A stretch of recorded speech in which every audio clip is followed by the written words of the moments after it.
Good afternoon and welcome back to our professional development session for today. Once more with feeling, adding affective components into the higher ed classroom.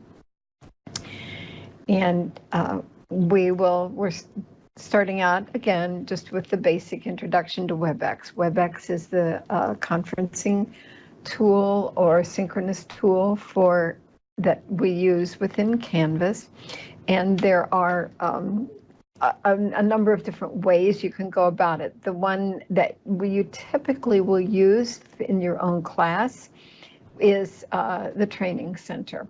What we're using for this is Event Center, and with that we are able to have you sign in to come into it.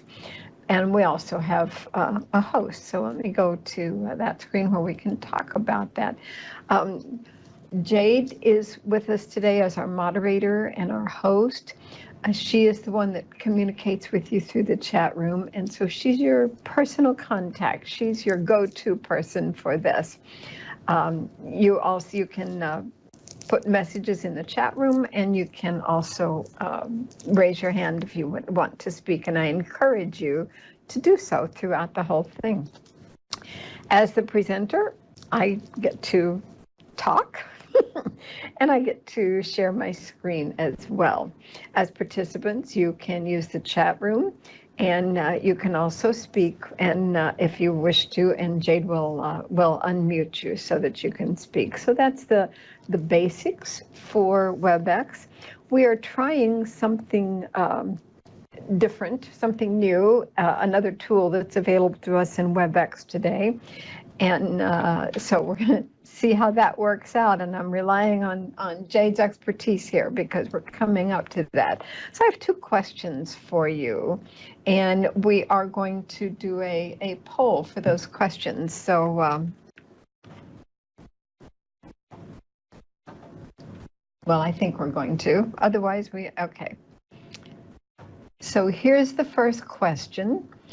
What do you believe is the approximate percentage of emotional learning in the college classroom? So click on which one you feel is what you think the most likely is.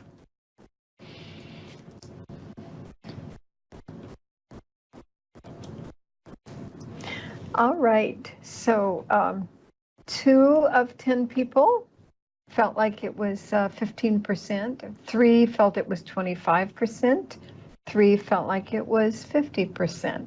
So so that gives us a good, let me jot some numbers down, 25 and 50.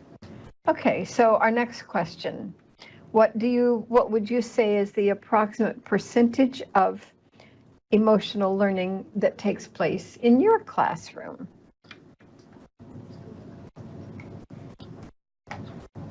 All right, we had, now we're out of 8 respondents. We must have lost somebody in the process.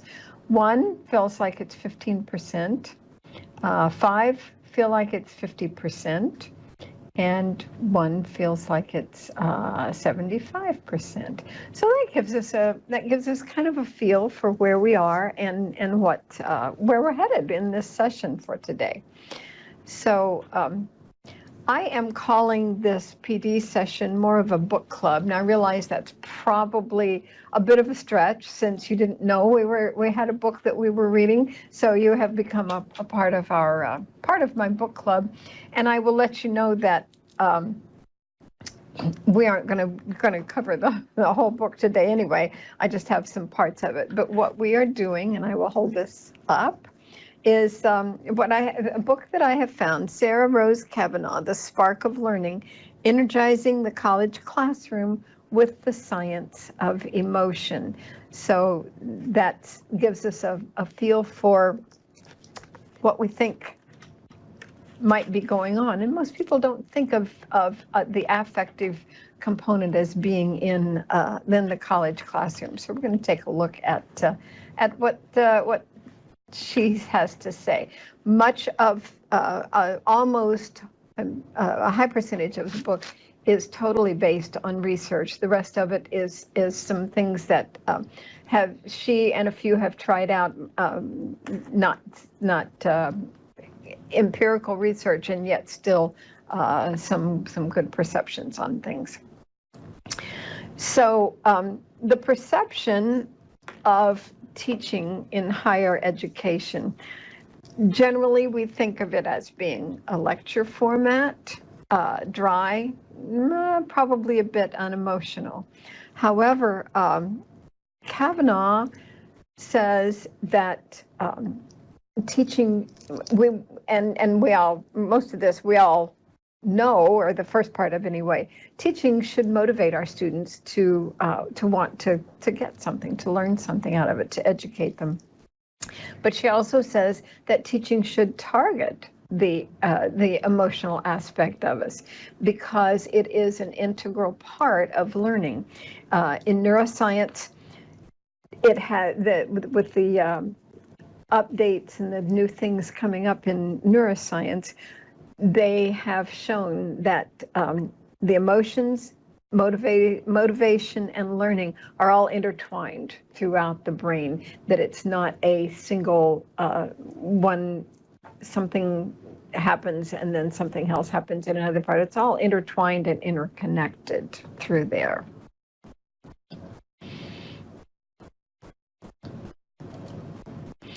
So the format of the book is the introduction, part 1, which is the foundations of effective science, part 2, effective science in action, and then conclusion.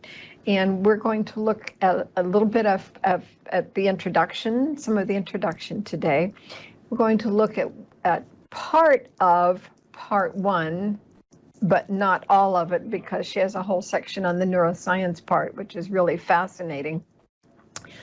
And then the effective science in action, we'll hold off for another time perhaps, but that's where she recommends some strategies based on the research findings, and then the conclusion, and we'll talk just a little bit about that one.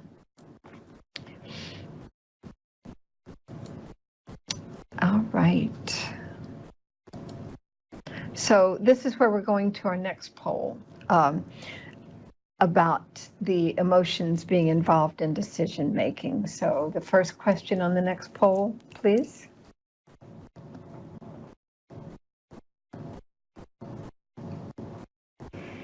To what degree do you believe your decisions are guided by logic and reasoning?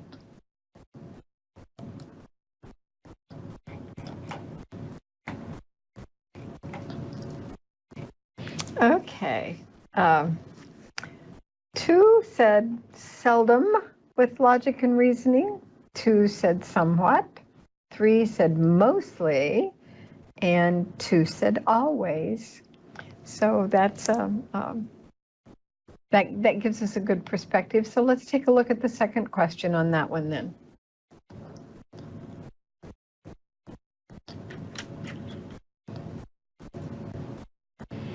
To what degree do you believe your decisions are guided by your emotions?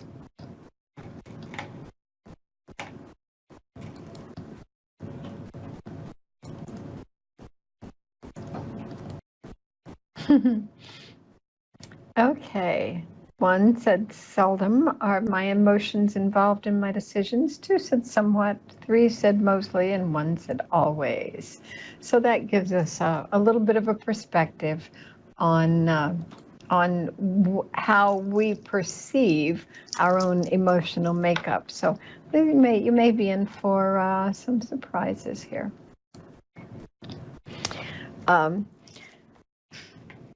Our perception, for the most part, is that we use logic and we follow a sequence. I would figure out the pros and cons of things that our decisions are made with logic and reasoning.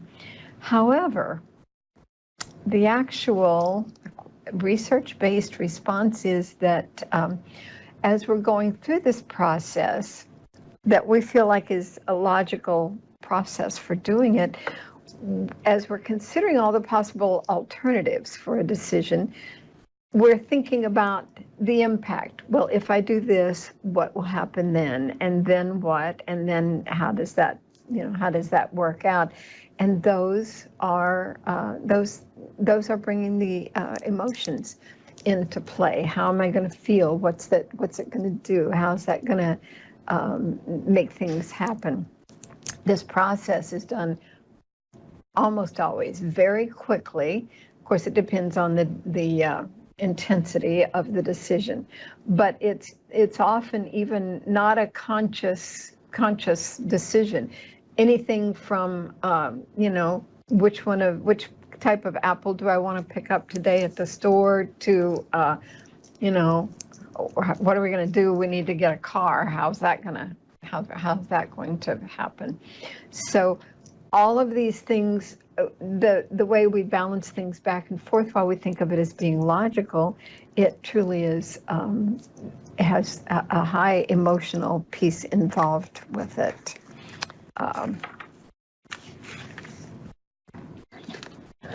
And the research on that was done with a researcher, Antonio Damasio, who studied people who had been had part of their frontal lobe damaged, and found that part of it truly affected their ability to rationalize, to go through and think those things through.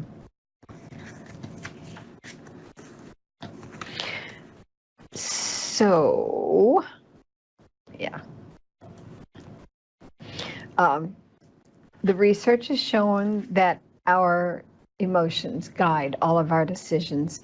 The image that I chose is one where I thought of the poem "Two Roads Diverged in a Yellow Wood," and I took the one less traveled by. And so when we get to that point in the road, we make a decision about which direction we want to go. And so then consider then the fact that if all of us use our emotional things to help process our decision making, it is certainly appropriate to consider that our students are also being guided in every stage of their decision making by emotions. Everything from which course to take this semester, or whether or not they really are interested in getting involved in that project you want them to do on the Friday before Easter weekend. So it is, of course, fair to understand and to think that if we are that affected by the emotional process, so are our students. The chapter in here that I am not going to be talking about today is the part on neuroscience. But, and I've read this several places, but this was one of the first places I've read it, is that teachers are brain changers. You are in the business of changing students' brains, literally. And so Kavanaugh's perspective is that if indeed that's what we do for a living, then it's important, it's essential to really know how the brain functions and what that process is. So so that's a piece of it to hold for another PD session. But the neuroscience involved in it, and she does a really good job of explaining it in a way that makes sense. It's not a highly technical, and yet supported by research. So that's the part of it that we're gonna skip over for right now, but we will come back to it. So the next part that we are going to talk about is the fact that, based on research, this emotional connection truly enhances our learning. It helps with how we focus our attention, and we have a little video clip to share with you on that. So let me just shift over to that.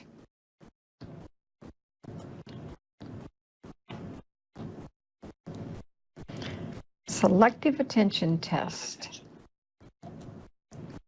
Count how many times the players wearing white pass the basketball.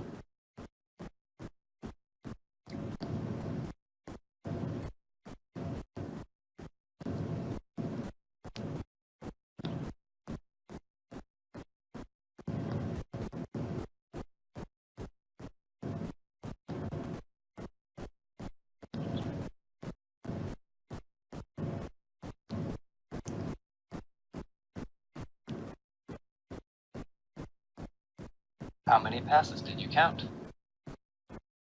The correct answer is 15 passes. But did you see the gorilla?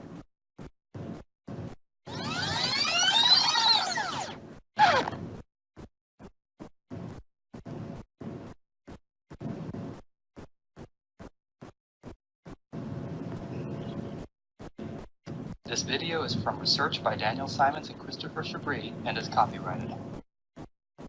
It is available for use in talks, training, and teaching on DVDs from VisCog Productions. Learn more at The Invisible Gorilla. So, did you see the gorilla? Just put make a little, I think you have check marks. So make a check mark by your name if you saw the gorilla.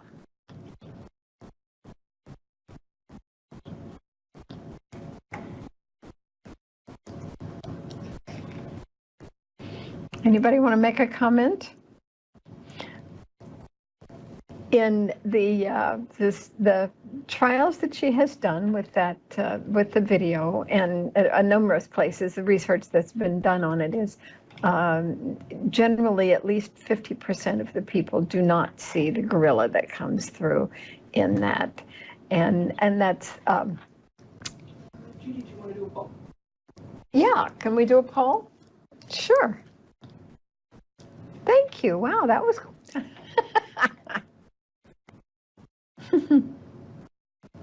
Okay.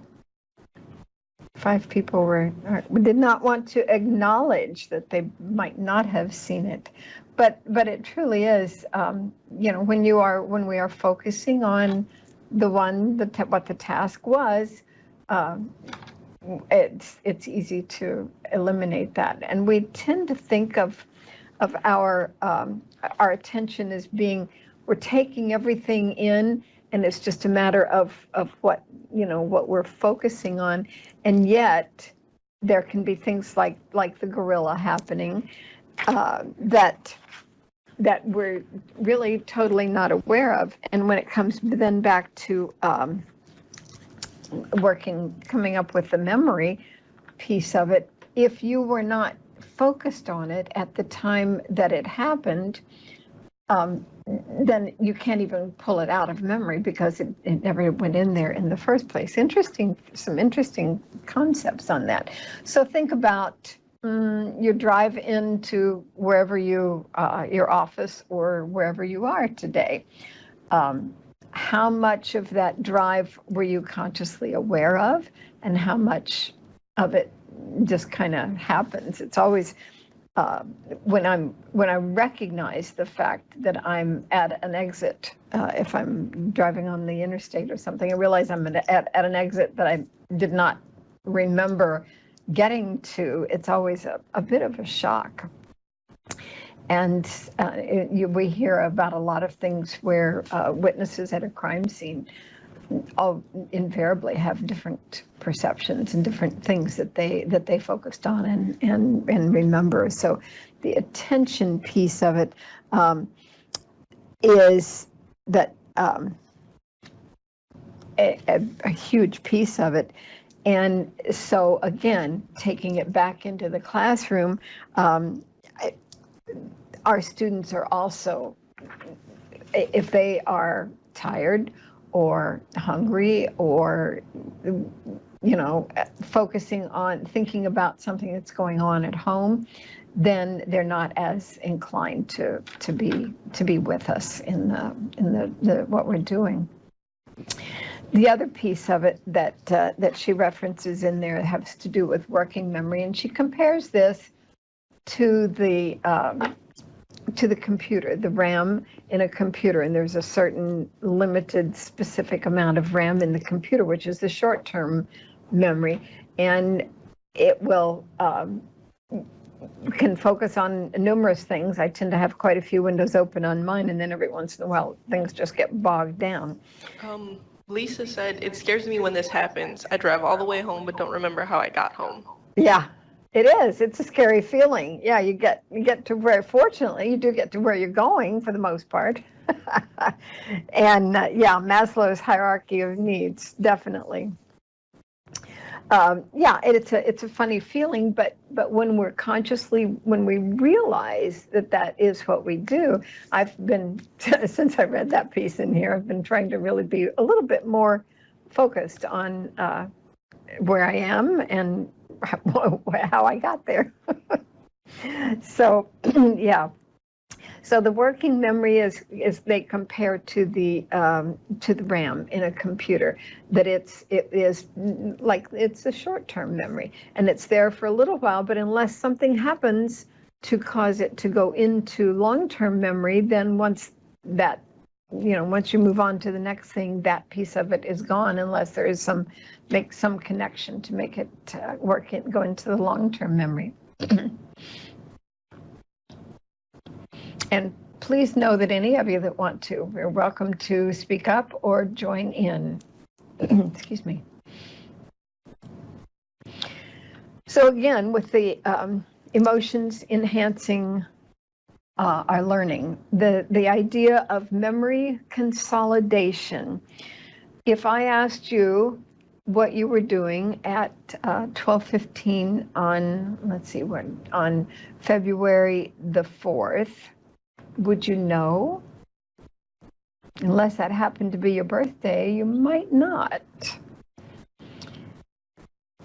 On the other hand, if I ask you if you know what you were doing at 9, I believe it was 9:15 or so on September the 11th, 2001, would you know where you were and what you were doing? Most of us, unless you're under 25 or so, have a very, very vivid image of exactly where we were and what was going on with us on that day.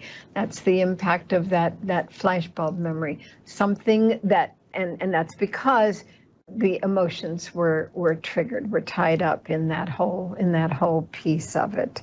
So the idea of memory consolidation and the fact that if there's emotions connected to the event, then it's more likely to stick, be something to remember. And there's also the the concepts of motivation, and this is a quote from Thomas Alva Edison. I haven't failed. I've just found 10,000 ways that don't work. And to visit the Edison Museum over in Fort Myers is quite an amazing thing, because the man was a genius, and in finding ways that didn't work for a light bulb, he came up with a lot of other things in the process. So the motivation is a major piece of what causes us to remember things, to be involved. And again, if we are able to link it to something emotional with the learning, and that's the whole section in this book of strategies for doing that. So, and she also references, let me see if I can find it in here, what the individual motivation is, because there was an interesting connection in that,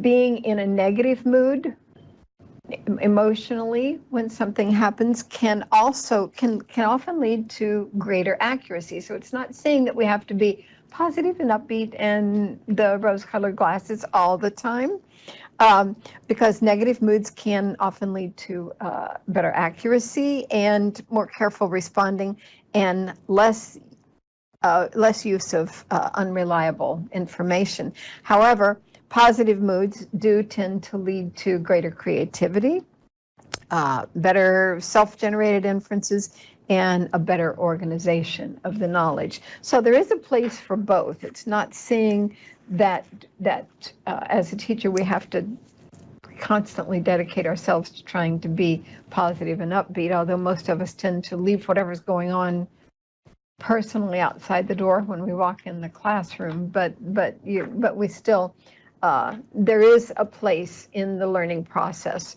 for both positive and negative emotions.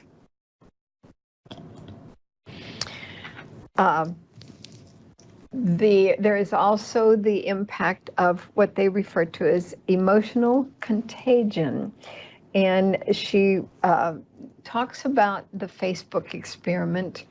And Facebook joined forces with Cornell to do some experiences on this positive and negative aspect of it. I mean, to do some experiments on the positive and negative aspect of it. And they had, apparently there's some place on Facebook that where you can post what your mood is at any given point in time.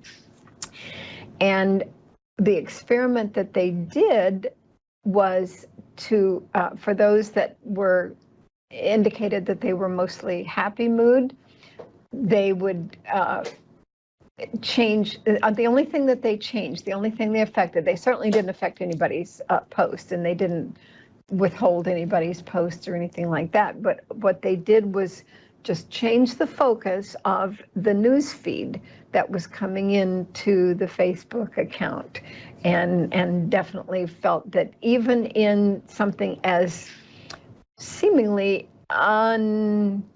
unaffected as the news feed, made a difference in what their emotional responses were. Now there's, I enjoyed reading the bit about the fact that in her notes at the end of the chapter, she indicates that,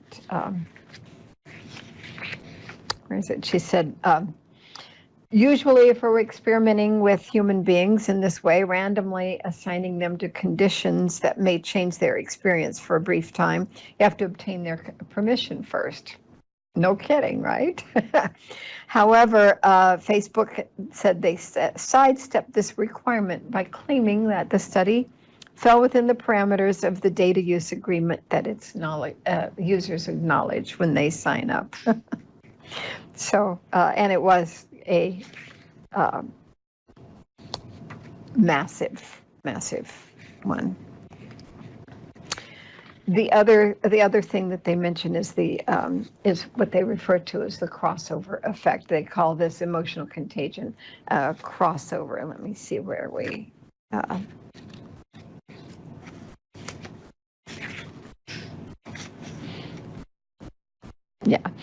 And she has the quote, which I used to have hanging in my classroom from Haim Ginott. I have come to the frightening conclusion that I am the decisive element in my classroom. It is my personal approach that creates the climate. It is my daily mood that makes the weather. And that's a pretty interesting, and especially based, was it from 1972, and based with what they know now about the neuroscience, it gives you an interesting viewpoint on it. Educators are a pretty wise group, I would say. And so there's research that shows that the instructor's emotions play a huge part because they're more enthusiastic in the delivery. That changes their instructional behavior, which in turn impacts the students' learning behaviors. Significantly impacts learning. And how college research works is one that based on another large 10-year study in college. One theme emerged. What makes a successful college isn't the number of Nobel Prize winners standing in front of the classrooms or how many new science buildings are built, but it's the people. It is the whether or not the students are interacting with each other, whether or not they feel like they have a relationship with their professors, or whether or not they feel socially connected in the classroom. So that's some really interesting information. Anybody want to make any comments or address any of that?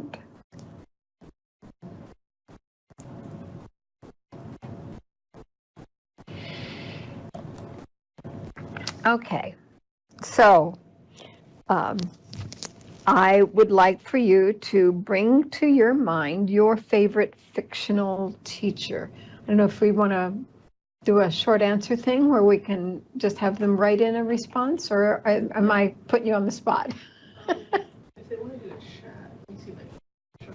Yeah, just to think about. Yeah, we can open up your mics and let you speak too. A favorite fictional teacher. It might be someone from a movie or from a book, because I want you to have that particular teacher in mind.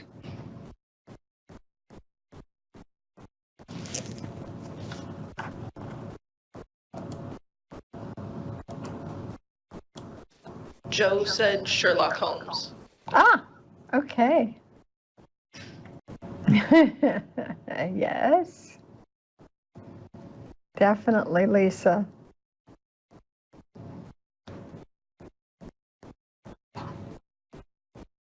And you just reminded me of mine. Mine is from the Magic School Bus. So think about that teacher and think about what their characteristics of that particular teacher.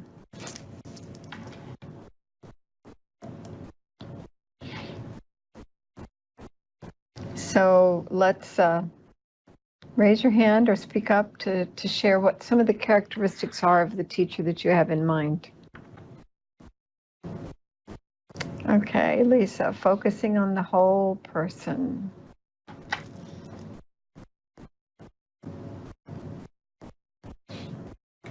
Anybody else?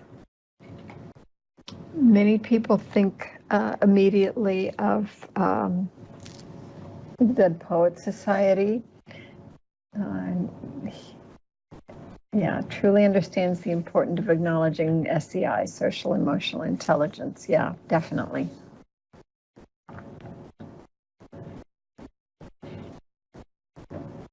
Mm-hmm. Yeah, and he had some unusual traits, but again, with all of them, whichever one you have in your mind, the impact of their teaching has to do with the fact that it was linked in with some emotional aspect of what was going on at that point in time. So that's the whole, that's part of the conclusions, and she's got several other really interesting points in the conclusions for that. But I think we will maybe come back to this at another time and give you the opportunity to take a look at it for yourself. The references, for me, the references as Kavanaugh's book. Hers, she has the references at the end of each chapter, but there are 15 pages, fairly small print in this book about the references. So it's a well documented study. So that takes care of what we had. Did anybody want to add anything to the conversation? Next week we have Lori Rebar and Tom from the library are going to be talking about Credo and the other new tool that they have, a reading list that can be added into your class, where you can link up to journal articles and books and anything else that you want them to read. So I appreciate your joining us for this one today. I have enjoyed this book, and I invite you to reach out and let me know if it's something that you might be taking interest in as well. Maybe we can actually do a virtual book club meeting at some point. So thank you for joining.